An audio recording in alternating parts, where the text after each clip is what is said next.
बुरी पड़ोसन। ये देखो, इस सरिता ने फिर कचरा अपने आंगन में डाल दिया। ये इंसान है या जानवर? कचरा कहीं भी हो, कूड़ेदान का रास्ता ढूंढ ही लेता है। तुमने मेरे घर को कूड़ेदान कैसे कहा है? वैसे ही जैसे तुमने मेरे परिवार को जानवर कहा। देखो, मैं राकेश भाई साहब का लिहाज कर रही हूँ, वरना क्या, मैं भी मुकेश भैया की वजह से चुप हूँ। राकेश की पत्नी सरिता और मुकेश की पत्नी विनीता के बीच ये झगड़ा रोज की बात हो गई थी, लेकिन हमेशा ऐसा नहीं था। दोनों परिवार 4 पुश्तों से अच्छे पड़ोसियों की तरह रह रहे थे। राकेश और मुकेश दोनों एक साथ ही बड़े हुए और बचपन से अच्छे दोस्त रहे। शादी के बाद दोनों की पत्नियां भी सहेलियां बन गईं, लेकिन धीरे धीरे दोनों में मनमुटाव हो गया, जिससे माहौल बदल गया। तब से ना चाहते हुए भी बचपन के दोस्त दूर हो गए। देखा, आज फिर उस सरिता ने हमारे घर कचरा फेंका। अरे इतनी हवा चल रही है, कहीं से उड़कर आ गया होगा। तुम्हें कैसे पता कि सरिता भाभी ने फेंका है? अरे जिस चिप्स का पैकेट मेरे सामने उड़कर आया वो वही तो खा रही थी। अरे ये क्या बात हुई? अरे चुप रहो, तुम कुछ नहीं समझते। क्यों सुबह सुबह लड़ने लगती हो? तुमने देखा नहीं शुरू किसने किया था? कुछ भी बोलेगी तो क्या मैं चुपचाप सुन लूंगी? अरे नहीं, तुम तो बस सुनाती हो। क्या कहा तुमने? नहीं, कुछ नहीं, सब समझती हूँ मैं। देखना तुम, किसी दिन ना मैं। अरे अब बस भी करो ना भगवान, तुमसे तो बात करना ही बेकार है। एक तरफ दोनों पड़ोसनों को एक दूसरे से नफरत थी, वहीं दूसरी तरफ अपने पापा की तरह रोहित और ईशा भी अच्छे दोस्त थे। दोनों कॉलेज में साथ पढ़ते थे। सॉरी, आज मम्मी ने सुबह सुबह झगड़ा किया। अरे तुम क्यों सॉरी कह रही हो? ये तो रोज का है। कभी विनीता आंटी लड़ाई शुरू करती है तो कभी मम्मी, और फंस हम गए। हम और हमारे पापा बेचारे बचपन के दोस्त आपस में बात भी नहीं कर पाते। चलो अब घर आने में है, तुम आगे जाओ। अगर मम्मी या आंटी ने हमें साथ देख लिया ना तो हमारा कॉलेज जाना भी बंद हो जाएगा। सही कहा, चलो बाय, कल यहीं मिलते हैं। Okay bye. रोहित और ईशा की तरह मुकेश और राकेश भी छुप कर मिलते थे। सुबह छत पर दोनों मिलकर अपने दुख बांट लेते थे। कैसे हो भाई? बस ठीक ही हूँ, तुम सुनाओ, ऑफिस में सब ठीक? ऑफिस में तो सब ठीक है, बस घर में सब ठीक हो जाए। इन दोनों का झगड़ा तो रोज की बात हो गई है। तेरी हिम्मत कैसे हुई मेरे बेटे को आवारा कहने की? मुझे मिसेस शर्मा ने सब बता दिया, शर्म नहीं आती? अरे शर्म तो तुझे आनी चाहिए। मेरे पति की नौकरी के बारे में तूने कैसे कहा? वैसे तो मुकेश भाई साहब करती है, और पीठ पीछे ऐसी सोच। अरे उल्टा चोर कोतवाल को डांटे, खुद की चोरी पकड़ी गई तो मुझ पर इल्जाम लगा रही है। ये सब सुनकर मुकेश और राकेश छत से नीचे भागे। रोहित और ईशा भी बाहर आ गए। आज के बाद मेरी और मेरे घर वालों की बात भी की ना तो मुझसे बुरा कोई नहीं होगा। अरे तुझसे बुरा तो कोई है भी नहीं, और मुझे क्या पड़ी है तेरे घर वालों से? भाड़ में जाए मेरी बला से। दोनों गुस्से से आग बबूला होती अपने अपने घर चली जाती है और बचा हुआ गुस्सा घर वालों पर निकालने लगती है। तुम्हें क्या हो जाता है बार बार? अरे होगा तो अब कान खोल के सुन लो। आज के बाद अगर गलती से भी राकेश भाई साहब से बात करते दिखे ना तो तुम्हारी खैर नहीं। लेकिन माँ, अरे तू चुप कर, तुझे भी वो रोहित से बात करने की कोई जरूरत नहीं है। याद रखना, मुझसे बुरा कोई नहीं होगा।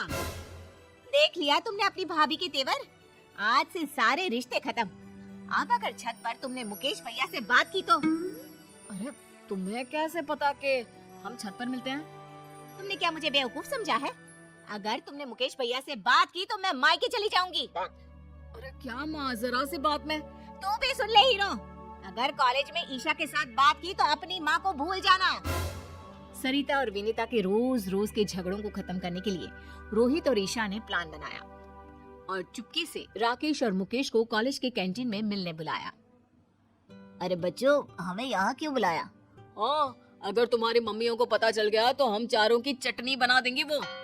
पापा, मुकेश अंकल, हमने मम्मी और आंटी के झगड़े को खत्म करने का प्लान बनाया है। कैसा प्लान? देखिए, मम्मी और आंटी दोनों दिल की बुरी नहीं है। दोनों के झगड़े का कारण थोड़ी गलतफहमियां और बाकी चुगलियां हैं। आपने सुना नहीं था? मम्मी को विनीता आंटी और विनीता आंटी को मम्मी के खिलाफ वो शर्मा आंटी ने ही तो भड़काया था। हाँ, विनीता तो बल्कि रोहित की हमेशा तारीफ करती है, कहती है इतना समझदार लड़का है, पढ़ाई में भी अव्वल है। सही कह रहे हो, सरिता भी तुम्हें अपना भाई मानती है। वो क्यों किसी से तुम्हारी बुराई करने लगी? बस पापा, इसीलिए हम चाहते हैं कि दोनों को एक दूसरे की अच्छाई का पता चले और झगड़ा भूलकर दोनों में दोस्ती हो जाए। ऐसा प्लान है। कल मम्मी मार्केट जाने वाली है और विनीता आंटी मंदिर, तभी सही मौका है। लेकिन करोगे क्या? यहाँ आइए। दोनों बच्चों ने राकेश और मुकेश को प्लान सुनाया। लेकिन बेटा कोई गड़बड़ तो नहीं होगी ना? डोंट वरी अंकल, हमने अपने दोस्तों के साथ मिलकर प्लान बना लिया है। सुनो जी, कल मंदिर जा रही हूँ मैं। ठीक है, आराम से जाना। हेलो रोहित बेटा, तुम्हारी आंटी निकल गई है। All the best. सुनो जी, पैसे दे दो, मैं मार्केट जा रही हूँ। अब हाँ, टेबल पर रखे हैं और मैंने सामान की लिस्ट भी बनाई है, वो भी लेते जाना।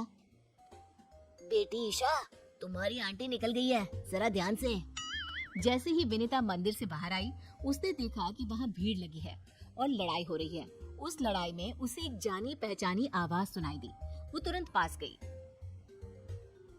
आंटी आ रही है, चलो नाटक शुरू करो। अरे पैसे तो देने ही पड़ेंगे, तुम्हारी वजह से हमें चोट आई।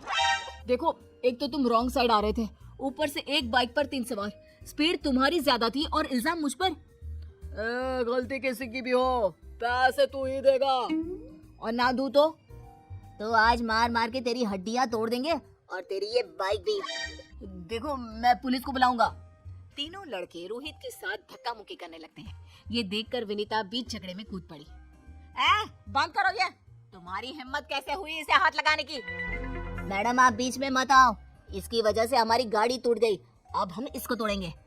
मैं इसे अच्छे से जानती हूँ, ये कभी गलती नहीं करता। गलती तुम्हारी होगी। अब भागो यहाँ से, वरना पुलिस को मैं बुलाती हूँ। नहीं, पुलिस नहीं। अरे भागो यहाँ से। थैंक यू आंटी, आपने बचा लिया। अरे बेटा, तू मेरे बेटे जैसा ही तो है, तुझे चोट तो नहीं आई ना? नहीं, मैं ठीक हूँ। आप जो वक्त पर आ गई। अरे बस भी कर। चलो मैं आपको घर ले चलता हूँ। अच्छा ठीक है बेटा, लेकिन अपनी माँ को मत बताना कि मैंने तेरी मदद की।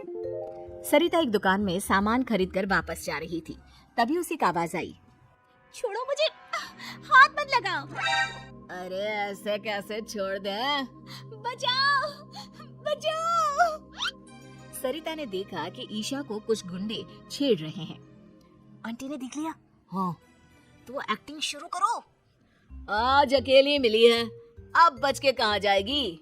ये सब देखकर सरिता ईशा को बचाने के लिए दौड़ी और अपनी चप्पल निकालकर उन्हें पीटने लगी। अरे कम बख्तो, रुको जरा, बताती हूँ तुमको। ये ले। अरे बाप रे, भागो यहाँ से। अरे रुको, अभी तुम्हारी अकल ठिकाने लगाती हूँ। भागते कहाँ हो, रुको। जाने दीजिए आंटी, वो भाग गए। थैंक यू, आपने मुझे बचा लिया। अरे मेरी बच्ची, तुम ठीक तो हो? मैं ठीक हूँ आंटी, आप जो आ गई। वो तो भाग गए, वरना मेरी फूल सी बच्ची को छेड़ने वालों की तो टांगे तोड़ देती मैं। चलो आंटी, घर चलते हैं। बेटा तू अकेले कॉलेज मत आया जाया कर, रोहित के साथ ही रहा कर। जी आंटी जी। और अपनी माँ को मत बताना।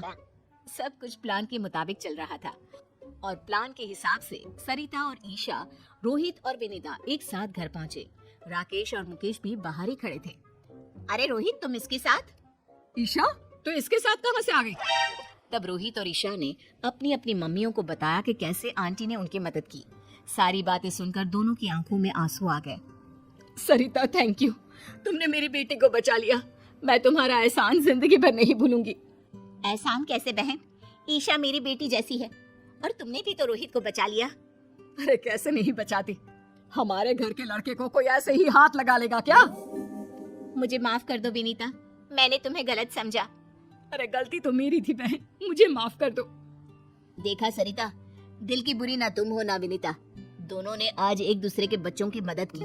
हाँ, और तुम्हारी लड़ाई का कारण था गलतफहमी और वो मिसेस शर्मा की चुगली। हाँ, अगर हमने बाहर वालों की बातें मानने की बजाय आपस में शांति से बात की होती तो कभी लड़ाई ना होती। हाँ, अब से हम कभी नहीं लड़ेंगे। आखिर पहला सगा पड़ोसी ही तो होता है। उस दिन से दोनों में दोस्ती हो गई। अब मंदिर हो या मार्केट, दोनों साथ साथ जाती। राकेश और मुकेश भी खुलकर मिलते। सुबह की चाय दोनों आंगन में साथ बैठकर पीते। रोहित और ईशा भी कॉलेज साथ आते जाते। दोनों परिवारों में प्यार और खुशहाली फिर से लौट आई।